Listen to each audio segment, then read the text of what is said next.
নমস্কার, তন্দ্রা লিটল ওভেনে আপনাদের সকলকে স্বাগত। আজকের রেসিপি চাকলি। এই চাকলি আমি তৈরি করেছি চিড়ে দিয়ে, যার জন্য খেতে খুব সুস্বাদু হয়েছে। বাইরে থেকে ক্রিস্পি আর ভেতরে নরম, দাঁত দিয়ে ভাঙতে কোনো অসুবিধা হবে না। আর এছাড়া এই চাকলি আমি মেশিন ছাড়া করেছি, মেশিন দিয়ে করিনি। যে কেউ পারবে করতে, তার জন্য আমি মেশিন ছাড়া করে দেখিয়েছি। এই পুজোর সময় এই চাকলি দারুণ লাগবে খেতে। আসুন তাহলে দেখে নিই রেসিপিটা কীভাবে করতে হবে চিড়ে দিয়ে। এখানে আমি একটা পাত্র নিয়ে নিলাম, তার মধ্যে আমি প্রায় 1 কাপ মতো চিড়ে দিয়ে দিয়েছি। পাতলা চিড়েটা দিয়েছি।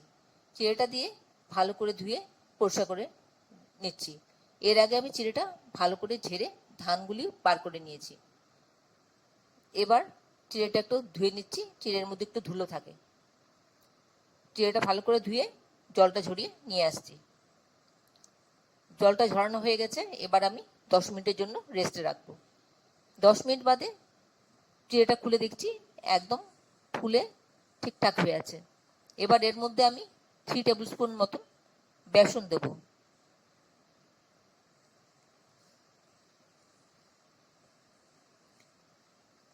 থ্রি টেবিল স্পুন বেসন দিলাম, আর দিলাম শুকনো লঙ্কার গুঁড়ো দিলাম 1/2 টিস্পুন, জিরে গুঁড়ো দিলাম 1/2 টিস্পুন, হলুদ দিলাম 1/4 টিস্পুন, ধনে গুঁড়ো দিলাম 1/2 টিস্পুন, গরম মশলা দিলাম 1/2 টিস্পুন, হিং দিলাম 1/4 টিস্পুন, নুন দিলাম স্বাদ মতন। এবার সবটা ভালো করে মিশিয়ে মেখে নেব। আমি কিন্তু এর মধ্যে আর কোনো জল দেব না, চিড়েটা ভেজা আছে সেই জলেতেই এটা মাখা হয়ে যাবে ডোটা। একটু ভালো করে মিশিয়ে নিচ্ছি, তারপরে আমি এর মধ্যে দেব একটা, বলছি আমি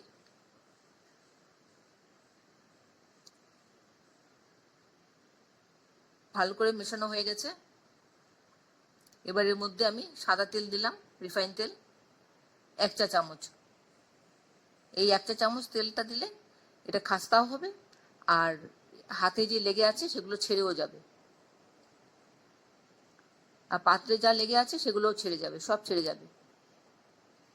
আপনারা কে কোথা থেকে আমার এই রেসিপিটা দেখছেন প্লিজ একটু কমেন্ট বক্সে কমেন্ট করবেন, আমার তাহলে খুব ভালো লাগবে। আর নতুন কোনো বন্ধু প্রথমবার আমার চ্যানেলটাকে দেখে থাকলে আপনাকে একটা বিগ হাগ জানাচ্ছি। চ্যানেলটাকে সাবস্ক্রাইব করে নেওয়ার জন্য অনুরোধ রইল।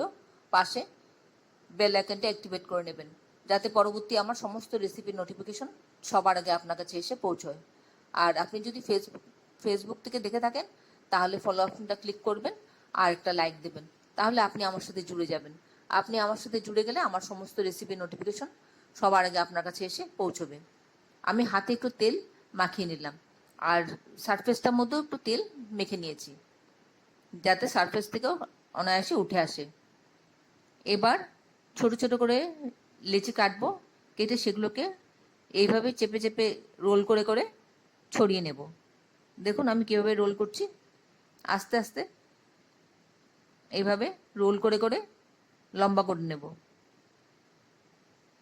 যদি কোনো কারণে ছিঁড়ে যায় বা ভেঙে যায় তাহলে আবার জুড়ে নিতে হবে। এইভাবে রোল করে করে ছড়িয়ে নিয়ে তারপর ঘুরিয়ে ঘুরিয়ে ঘুরিয়ে ঘুরিয়ে চাকলিটা তৈরি করতে হবে।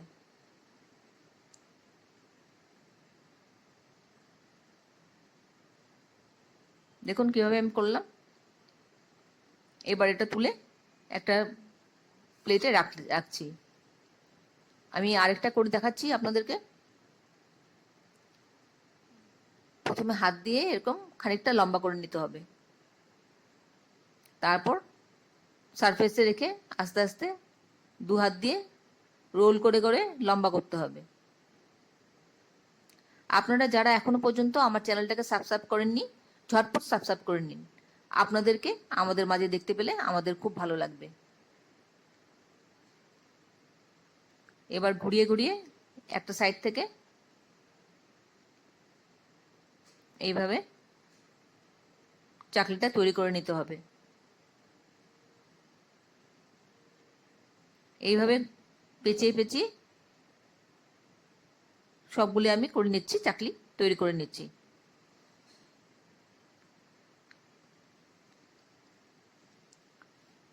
এই চাকলিটা করা একদম সহজ, যে কেউ পারবে করতে। আর হেলদি করার জন্য আমি চিড়ে দিয়ে করলাম।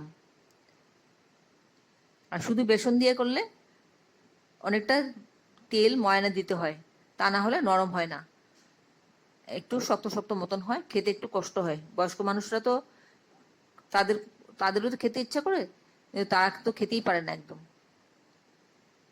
এইভাবে করে করে গোল গোল করে করে পেঁচিয়ে পেঁচিয়ে চাকলিটা তৈরি করে নিতে হবে।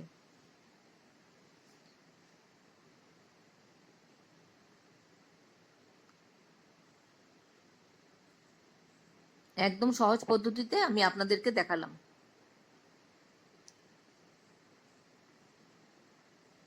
এইভাবে আমি সবগুলো করে নিচ্ছি। সবগুলো আমার রেডি হয়ে গেল। এবার ভাজতে চলে যাব। ওভেনে একটা প্যানে আমি তেল দিয়ে দিলাম। খুব বেশি তেল লাগে না এই খাবারটা তৈরি করতে। যখন অল্প অল্প গরম হবে সেই সময় দিয়ে দিতে হবে, আর মিডিয়াম ফ্লেম রেখে ভাজতে হবে। বেশি হাই ফ্লেমে রাখলে উপর থেকে ভাজা হয়ে যাবে, কিন্তু ভেতরটা কাঁচা থাকবে।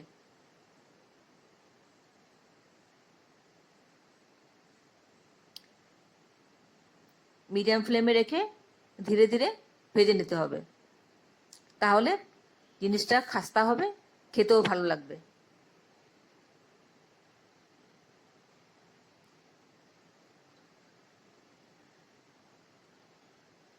আস্তে আস্তে উল্টে দিলাম ও পিঠটা ভাজা হওয়ার জন্য। আশা করি আপনাদের ভালো লেগেছে। একদম সহজ, যে কেউ পারবে করতে। আর বাড়িতে বানানো জিনিস খেতে কার না ভালো লাগে। দোকান থেকে তো সবাই কিনে খেতে পারে, কিন্তু বাড়িতে তৈরি করা সবচেয়ে সহজ, সবচেয়ে আনন্দের ব্যাপার। দেখুন, এরকম লাল লাল করে গোল্ডেন ব্রাউন কালার করে ভেজে নিচ্ছি আমি।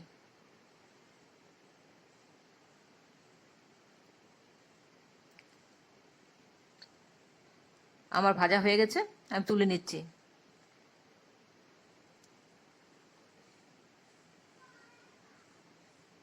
তুলে নিয়ে সেকেন্ড ব্যাচটা দিয়ে দেব।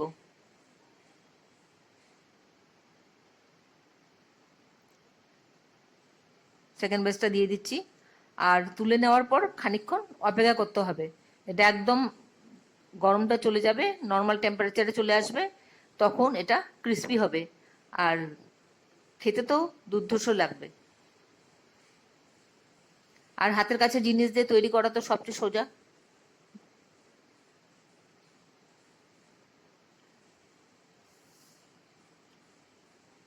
আশা করি আপনাদের ভালো লাগছে। যদি ভালো লেগে থাকে অবশ্যই একবার এভাবে বানিয়ে খাবেন, আর বন্ধুদের সাথে অনেক অনেক শেয়ার করবেন। রেসিপিটা ভালো লাগলে একটা লাইক দেবেন। এতক্ষণ ধৈর্য ধরে আমার এই রেসিপিটা দেখার জন্য আপনাদেরকে অসংখ্য অসংখ্য ধন্যবাদ। আপনার সকলে ভালো থাকবেন, সুস্থ থাকবেন, ঈশ্বরের কাছে এই কামনা করি। আর এই ধরনের নতুন নতুন রেসিপি দেখতে আমার চ্যানেলটাকে সাবস্ক্রাইব করে নেবেন, পাশে বেল আইকনটা অ্যাক্টিভেট করে নেবেন, যাতে পরবর্তী আমার সমস্ত রেসিপির নোটিফিকেশন সবার আগে আপনার কাছে এসে পৌঁছয়। এবার আমি একটা ভেঙে আপনাদেরকে দেখাচ্ছি, দেখুন কতটা ক্রিস্পি হয়েছে। তাহলে ভিডিওটা আজকে এখানে শেষ করছি। আবার দেখা হবে আপনাদের সাথে পরবর্তী অন্য কোনো এক রেসিপিতে। ভালো থাকবেন সবাই, নিজের খেয়াল রাখবেন, পরিবারের খেয়াল রাখবেন। নমস্কার।